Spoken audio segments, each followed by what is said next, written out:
Hallelujah. आप सबको जय मसीह की। प्रभु यीशु के बीच में मैं आपका स्वागत करती हूं और मैं एंजल मसीह एक बार फिर से प्रभु यीशु के अनुग्रह में आप सबके बीच में एक बहुत ही अहम टॉपिक को लेकर आई हूं। तो आज मैं जिस बारे में बात करूंगी वो है क्या लड़कियां स्त्रियां सेवा कर सकती हैं या नहीं। मैं अपने मैसेंजर्स में जब भी मैसेजेस चेक करती हूँ तो उसमें इतने सारे मैसेज आए होते हैं कि आप एक लड़की हैं, आप कैसे काम कर सकते हैं, आप हमें बाइबल से प्रूफ करो, आप कैसे प्रचार कर सकते हैं, आप प्रचार नहीं कर सकते हैं, आपके पास अथॉरिटी नहीं है। मैं आज आपसे एक सवाल पूछना चाहती हूँ, बाइबल में कहाँ पर लिखा है कि आप फेसबुक यूज करें? बाइबल में कहाँ पर लिखा है कि आप व्हाट्सएप यूज करें या आपको फोन पर बातें करनी है? लेकिन ये सब चीजें भी तो आप बिना बाइबल के ही कर रहे हैं ना। इन चीजों में भी तो हम अपना माइंड यूज कर रहे हैं कि हमें क्या करना है और क्या नहीं करना। अगर आज हमारे पास फेसबुक है तो हमें उसको यूज करना है।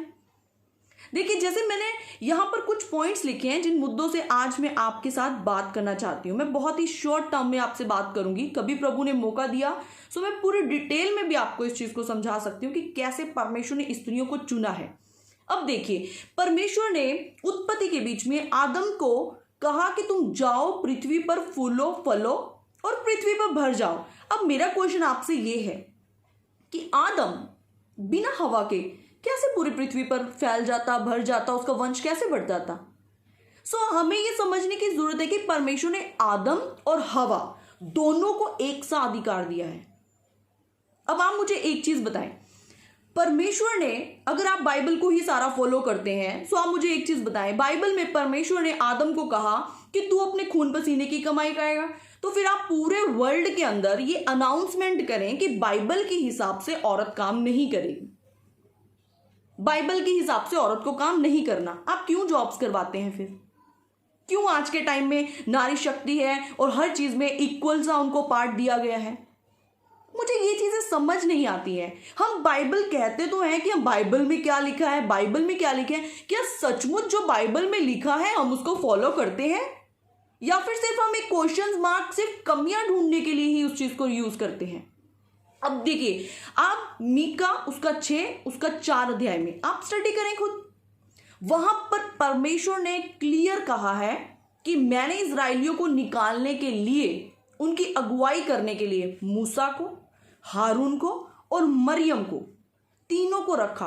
तो आप मुझे बताएं, क्या परमेश्वर ने मरियम को अगुवाई करने के लिए नहीं रखा? तो मरियम वहां पे कैसे अगुवाई कर रही है? मरियम कैसे वहां पर वर्शिप कर रही है? कैसे वो लोगों को लेकर चल रही है? मरियम तो एक स्त्री है, वो तो काम को नहीं कर सकती। आपके हिसाब से तो, बाइबल के हिसाब से कोई औरत काम ही नहीं कर सकती है, किसी औरत को हक नहीं है प्रचार सुनाने का। आप मुझे एक चीज बताएं, आज लाखों लड़कियां टिकटॉक यूज कर रही हैं लेकिन किसी को ऑब्जेक्शन नहीं है। आज लाखों लड़कियां पबजी में गेम्स खेल रही हैं, किसी को ऑब्जेक्शन नहीं है। लेकिन अगर कोई लड़की आकर प्रचार कर रही है तो सब उसके पीछे पड़ जाते हैं कि आप प्रचार नहीं कर सकती हैं। आप उनको जाकर क्यों नहीं बोल रहे हैं? दुनिया में कितने लोग आज नशों में हैं, आप उनको जाके क्यों नहीं बताते हैं कि बाइबल में तो लिखा है नशा मत करें? आप जो लोग प्रचार कर रहे हैं उनको तो आप पूरी बाइबल सिखा रहे हैं, लेकिन जो लोग अंधकार में हैं आप उनको नहीं बता रहे हैं कि बाइबल में क्या लिखा है। परमेश्वर ने दोनों को इक्वल पार्ट दिया है। आप बाइबल को अच्छे से स्टडी करें। जब आप बाइबल को पढ़ेंगे ना तो आपको अच्छे से समझ आएगा। अब देखिए, पहला थिस्सलुनीकियों उसका 5 उसका 17 में क्या लिखा है? तुम निरंतर प्रार्थना में लगे रहो। अगर आप कहते हैं कि हमें बाइबल को फॉलो करना है तो क्यों नहीं आप निरंतर प्रार्थना में लगे रहते हैं? क्यों आप फेसबुक को यूज करते हैं? क्यों आप अपने फोन को यूज करते हैं? क्यों आप अपने फैमिली को टाइम देते हैं? बैठे रहे हैं आप 24 घंटे प्रार्थना में। वचन में तो लिखा है निरंतर प्रार्थना में लगे रहो। यीशु ने मत्ती उसका 26 उसका 41 में क्या बोला है? अपने चेलों को उसने कहा है जागते रहो। तो आप भी जागते रहे, क्यों सोते हैं आप? लेकिन जब ऐसे वचन आते हैं तब तो आप कहते हैं कि हमें वचन को समझना है, वचन में क्या लिखा है। लेकिन जब पौलुस कहता है कि औरत को सभा में चुप रहना है तब आपकी समझ बंद हो जाती है। तब आप कहते हैं कि पौलुस ने कहा है प्रचार नहीं करना।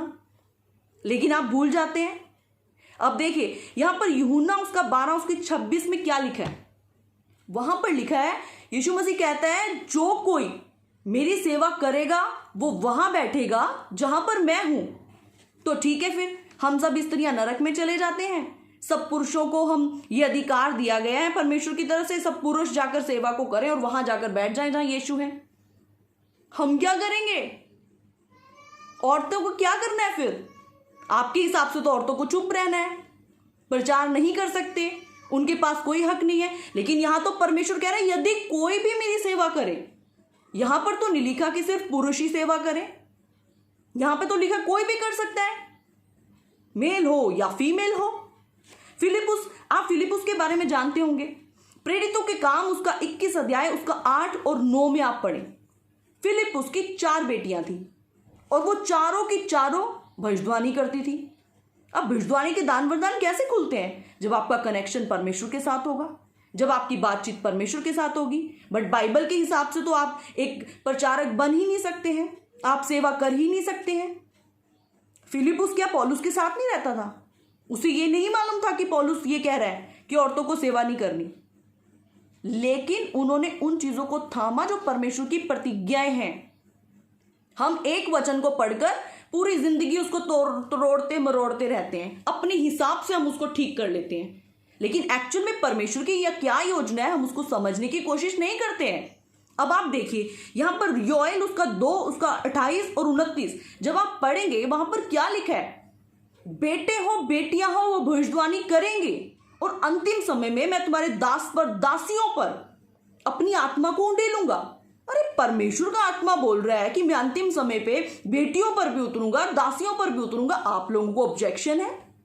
परमेश्वर को एक्चुअली में कोई ऑब्जेक्शन नहीं है, ऑब्जेक्शन सिर्फ हम लोगों को है और हम अपनी एक लिमिटेड बुद्धि को लेकर कुछ भी बोल देते हैं।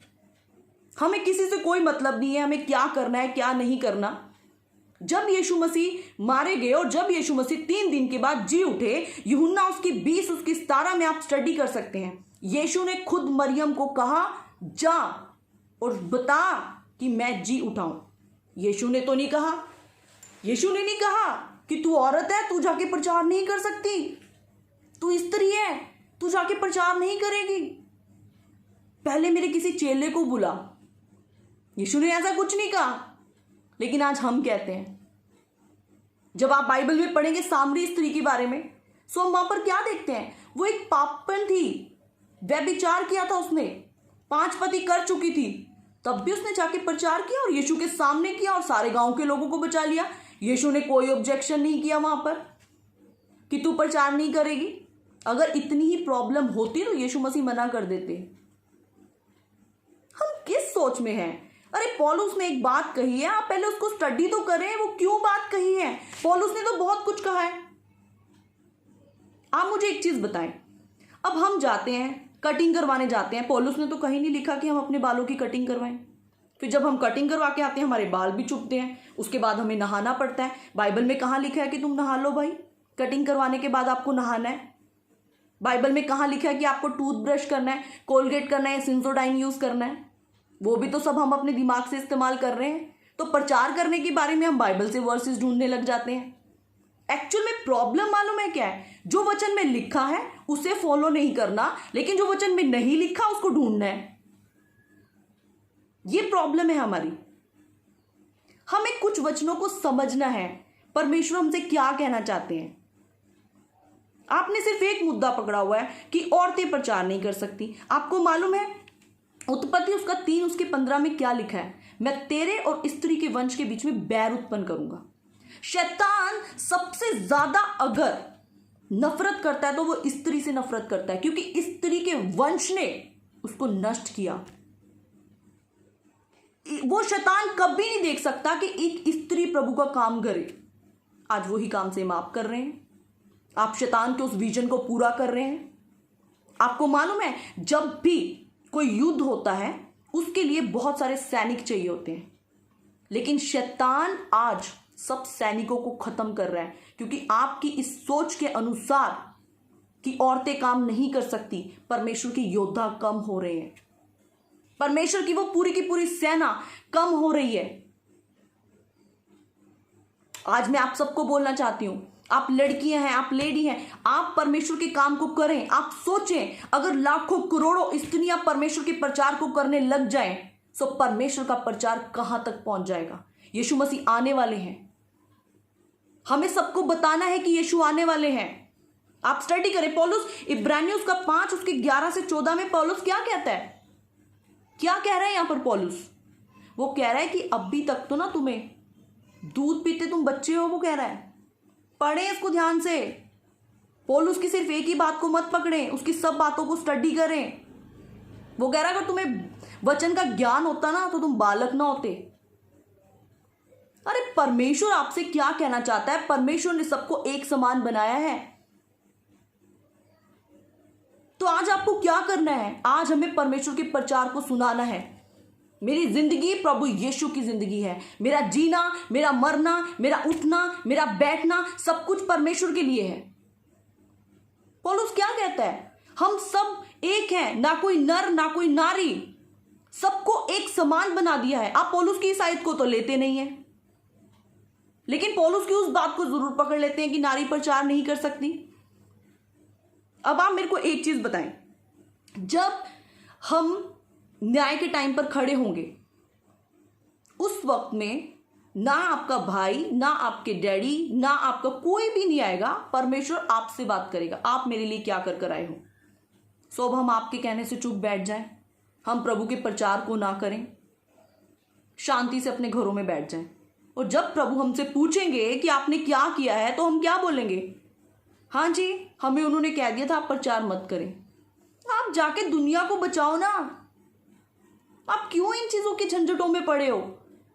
आरंभ की बातों को छोड़कर आगे आ जाएं। पौलुस कहता है आरंभ की बातों को छोड़कर अब आगे बढ़ो, बढ़ने का टाइम है। अंतिम समय में परमेश्वर अपना आत्मा सब पर उंडेलेगा और हर इंसान काम करेगा, हर एक जन काम करेगा। मैं चाहती हूं कि आप इन सब चीजों से बाहर आए। अगर आप वचन से टैली करना चाहते हैं, पुराने नियम से लेकर नए नियम तक हर औरत ने काम किया परमेश्वर के साथ, प्रभु यीशु के साथ। सेवकाई में बहुत सी औरतें थी, आप स्टडी करें बाइबल से। अगर यीशु मसीह को इतना ऑब्जेक्शन होता तो वो सब लेडीज को बोलता अपने घरों में जाकर बैठ जाएं। ऐसा कुछ भी नहीं है। सो मेरे प्रियो, मैं आपसे रिक्वेस्ट कर रही हूं, इन सब गलतफहमियों से बाहर आए, परमेश्वर के राज्य की खोज करें, परमेश्वर के बीच में बढ़ें और जितना हो सकता है आप उतना प्रचार करें। हर एक जन प्रचार करें। परमेश्वर के लिए हर एक जन एक समान है। और अगर आप हमारी और वीडियोस को देखना चाहते हैं सो फेसबुक पर मेरा पेज है एंजल मसीह के नाम से, और यूट्यूब पे हमारा चैनल है ETH मिनिस्ट्रीज के नाम से। आप उसको सब्सक्राइब करें और आप उसमें और भी परमेश्वर के गहरे वचनों को सीख सकते हैं। Praise the Lord. परमेश्वर आपको आशीष दे।